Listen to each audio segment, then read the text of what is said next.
හිතේ තියෙන පොඩි අදහසක් සමහර විට නිකම්ම විහිළුවක් ඒ මොහොතේම ලස්සන සින්දුවක් බවට පත් කරගන්න පුළුවන් වුණොත් කොහොමද? අන්න ඒ වගේ පුදුම හිතෙන අලුත් AI මෙවලමක් ගැන තමයි අපි අද කතා කරන්නේ. අපි බලමු මේකෙන් සංගීත ලෝකෙට මොන වගේ වෙනසක් වෙයිද කියලා. ඇත්තටම අපි හැමෝගෙම ඔළුවට වෙලාවකට නියම නිර්මාණශීලී අදහස් එනවා නේද? ඉතින් හිතන්නකෝ ඒ වගේ ෂණික වෙන අදහසකින් හරි අපි ගත්ත විහිළු ෆොටෝ එකකින් හරි සින්දුවක් හදන්න පුරන් කියන එක. අන්න ඒක තමයි මේ කතාවේ පටන් ගැනීම. හරි. එහෙනම් මේ විග්‍රහය පුරාවට අපි මුලින්ම බලනවා Gemini Music කියන්නේ මොකක්ද කියලා. ඊට පස්සේ අදහසක් ගීතයක් බවට පත්වෙන විදිය මේකෙන් අපිට කරන්න පුළුවන් නිර්මාණශීලී දේවල් ආරක්ෂාව සම්බන්ධ කාරණා සහ අවසානයේදී සංගීතීය අනාගතය ගැනත් අපි කතා කරනවා.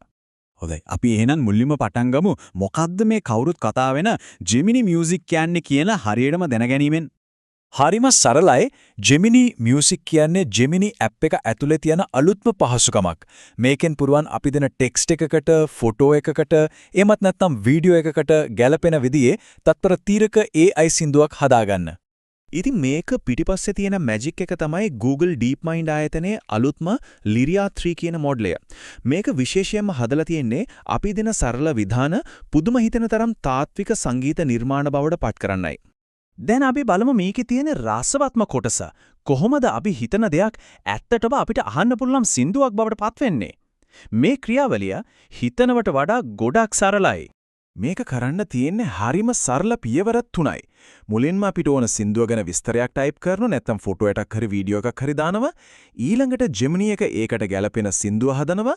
අන්තිමට ඒක යාළුවොත් එක්ක ෂෙයා කරන්න හරි තමන්ගේ ළඟ තියාගන්න ඩවුන්ලෝඩ් කරගන්න හරි පුළුවන්. උදාහරණයක් විදිහට හිතන්නකෝ අපි මේ වගේ විහිළු අදහසක් දෙනවා කියලා. එයාටම ගැළපෙන අනිත් මේස් එක හොයාගන්න මේස් එකක් ගැන හදපු R&B slow jam එකක්. පුදුමයකට වගේ ඇප් එක මේ වගේ අමුතු අදහසකටත් ගැළපෙන සින්දුවක් ෂණිකව නිර්මාණය කරලා දෙනවා. ඒ විතරක් නෙවෙයි හදන හැම සින්දුවකටම Google එකේ Nano Banana කියන image model එකකින් හදපු cover art එකකුත් ස්වයංක්‍රීයවම එකතු වෙනවා. ඉතින් හැම නිර්මාණයක්ම ෂෙයා කරන්න පුළුවන් පොඩි සිංගල් එකක් වගේ සම්පූර්ණ අත්දැකීමක් දෙනවා. හරි. දැන් අපි මේකේ මූලික දේවල් දන්නවානේ. එහෙනම් ඊළඟට බලමු අපේ නිර්මාණශීලී වැඩවලට මේ මෙවලම කොහොමද හරියටම පාවිච්චි කරන්න පුළුවන් වෙන්නේ කියලා. මෙහි ප්‍රධාන හැකියාවන් කිහිපයක් තමයි මේ. තත්පර 30ක සින්දු හදන්න පුළුවන්. ඒවට ගායනය එකතු කරන්නත් නැත්නම් වාද්‍ය භාණ්ඩ විතරක් තියන්නත් පුළුවන්. ඒ වගේම ටෙක්ස්ට්, ෆොටෝ, වීඩියෝ කියන ඕනම දෙයකින් සංගීතය හදන්නත් පද රචනාව ස්වයංක්‍රීයව එකතු කරගන්නත් අවස්ථාව තියෙනවා. හැබැයි මෙතන තියෙන වැදගත්ම දේ තමයි මේකේ අරමුණ.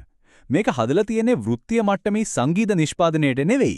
ඒ වෙනුවට විනෝදය සඳහා ඉක්මනින් අදහස් ප්‍රකාශ කරන්න සහ අනුත් අදහස් ගොඩනගා ගන්නයි.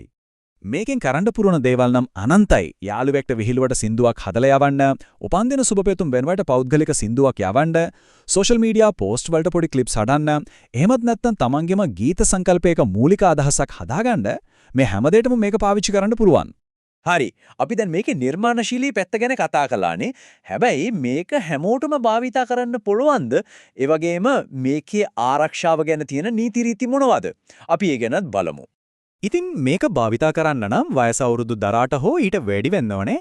දැනට මේක බීටා. ඒ කියන්නේ පරීක්ෂණ මට්ටමින් තමයි ක්‍රමානුකූලව නිකුත් වෙමින් පවතින්නේ. ඒ වගේම දැනටමත් භාෂා කිහිපයකටම සහාය දක්වනවා.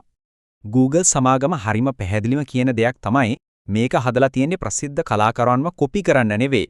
කවුරු හරි කලාකාරයෙක්ගේ නමක් සඳහන් කළත් පද්ධතිය උත්සාහ කරන්නේ එයාලව කිලින්ම අනුකරණය නොකර ඔවුන්ගේ ශෛලියෙන් පොඩි ආభాසයක් විතරක් ගන්නයි. ආරක්ෂාව සම්බන්ධයෙන් තවත් වැදගත් දෙයක් තමයි Synth ID කියන watermarking තාක්ෂණය. සරලවම කිව්වොත් මේකෙන් කරන්නේ නිර්මාණය කරන හැම සින්දුවකම අපිට ඇහෙන්නේ නැති ඩිජිටල් සලකුණක් තියෙන එක.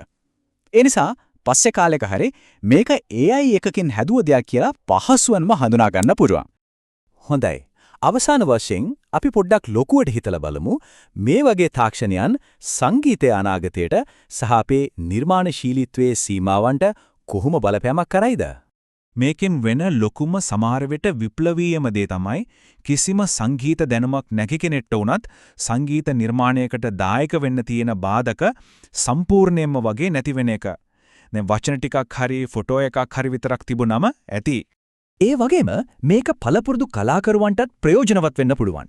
Tamanගේ අදහසක් තනුවක් නැත්තම් යම් සංකල්පයක් හරිම ඉක්මනින් දල පිටපතක් විදියට හදාගන්න මේක නියම මෙවලමක්.